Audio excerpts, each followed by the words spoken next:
Un cardinal, sans se douter de rien, a pointé du doigt un point que peu avaient anticipé. Et il l'a fait le jour le plus symbolique de tous, le 60e anniversaire de la clôture du Concile Vatican II. Un acte qui change tout, un acte qui divise, un acte qui oblige chacun à rester jusqu'au bout, car la suite pourrait vous perturber et même vous faire changer d'avis. Le concile s'est achevé le 8 décembre 1965. Ce jour-là, Paul VI a salué ce qui était présenté comme le grand renouveau de l'Église, le pont vers le monde moderne, le temps de la réconciliation entre la foi et l'histoire. 60 ans plus tard, alors que le christianisme occidental s'effondre numériquement et spirituellement comme jamais depuis l'époque des invasions barbares, le cardinal Gerhard Ludwig Müller décide d'intervenir dans Die Tagespost. Il affirme que le moment est venu de cesser d'interpréter le Concile Vatican II à l'aide de catégories telles que libéral et conservateur, des termes qui, lus ainsi, pourraient paraître inoffensifs. Des propos que pourrait tenir n'importe quel commentateur en quête d'équilibre. Mais en réalité, ces phrases recèlent un venin insidieux, un message précis, adressé non pas aux progressistes, comme on pourrait s'y attendre, mais surtout à ceux qui, ces dernières années, ont défendu la tradition comme un ultime rempart. Müller part d'un postulat. Le Concile ne souhaitait pas annoncer une nouveauté, mais la révélation unique du Christ, immuable dans son essence, qui s'exprime dans le lien organique entre la foi, la liturgie et la vie de l'Église. Jusque-là, rien de surprenant.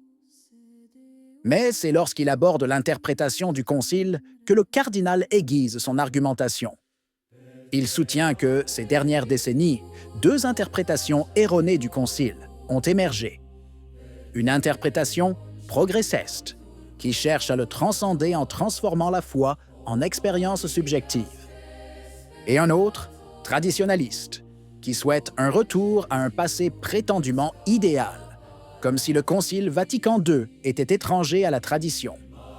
Ces propos sont durs, car Müller ne se contente pas de critiquer les extrêmes. Il identifie dans le traditionnalisme une tendance à transformer la liturgie en théâtre, à réduire la foi à la beauté de la forme plutôt qu'à une communion vivante avec Dieu. Une accusation qui pèse comme un fardeau sur ceux qui, au cours des 50 dernières années, se sont battus pour maintenir vivante la messe traditionnelle, alors même qu'une grande partie du clergé a abandonné l'autel pour suivre les tendances culturelles du moment. Le cardinal parle d'un Gegensatz, d'un contraste artificiel, d'une opposition idéologique créée contre le Concile. À la lecture de ce texte, sans l'approfondir, on pourrait presque croire que ce qui a nui à l'Église, ce ne sont ni les expériences liturgiques des années 70, ni la dévastation catéchétique, ni l'exode des fidèles, ni l'explosion du relativisme théologique qui a transformé des épiscopats entiers en laboratoires sociologiques. Mais plutôt, c'est quelques-uns qui, en silence, continuent de s'agenouiller devant le Saint-Sacrement. Un récit inversé qui mérite qu'on s'y attarde. Car Müller n'est pas progressiste, il le dit clairement. Il condamne l'instrumentalisation du Concile par ceux qui cherchent à modifier la doctrine sous de faux prétextes pastoraux. Il parle d'une Verfälschung, une véritable falsification progressive de l'héritage conciliaire. Il ajoute que placer les réalités vécues au même niveau que l'écriture et la tradition revient à introduire le subjectivisme en théologie, sous un vernis spirituel. Et là, le cardinal met le doigt sur le problème. Il dénonce ce que l'Église vit depuis des décennies, à savoir la tentation de remplacer la révélation par l'expérience, la doctrine par le sentiment, la foi par le psychologisme. Mais c'est précisément cette lucidité, cette rigueur dans la critique du modernisme qui rend d'autant plus surprenante et inquiétante la cible que Müller choisit pour la partie la plus cinglante de son intervention. Car, tout en dénonçant les abus des progressistes, il n'épargne rien aux traditionalistes. Bien au contraire, il les critique plus sévèrement que leurs adversaires. Il les accuse d'instrumentaliser le Concile pour s'opposer à l'autorité ecclésiastique.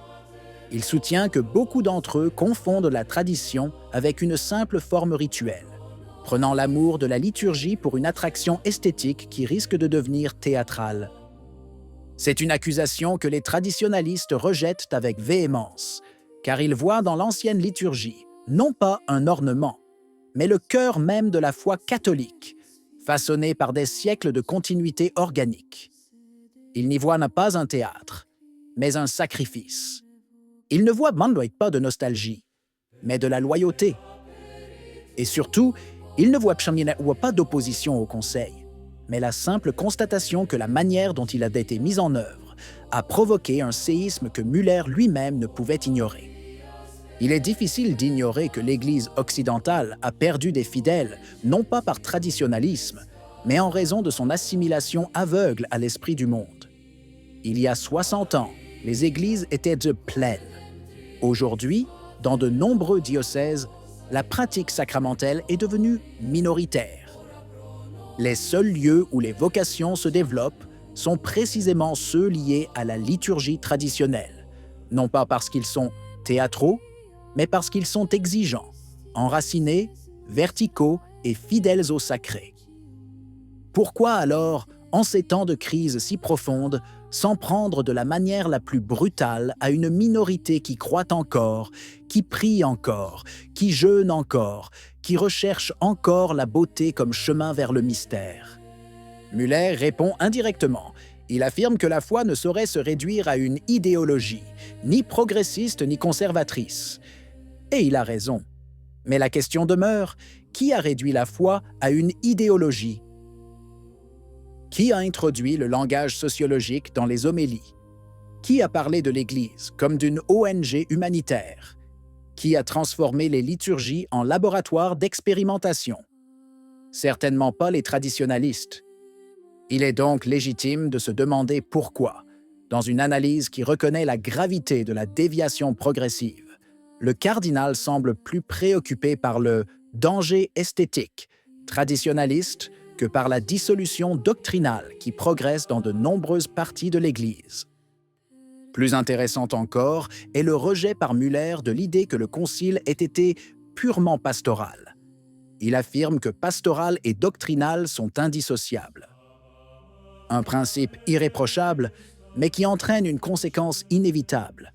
Si la pastorale change radicalement, la perception de la doctrine change également. Et c'est précisément ce que de nombreux traditionalistes dénoncent depuis des décennies.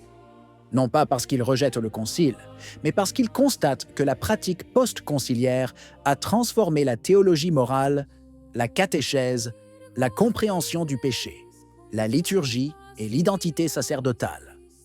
On ne saurait balayer tout cela d'un revers de main, en le qualifiant de nostalgie esthétique. À la fin de son article, Müller appelle à une rupture avec la polarisation idéologique.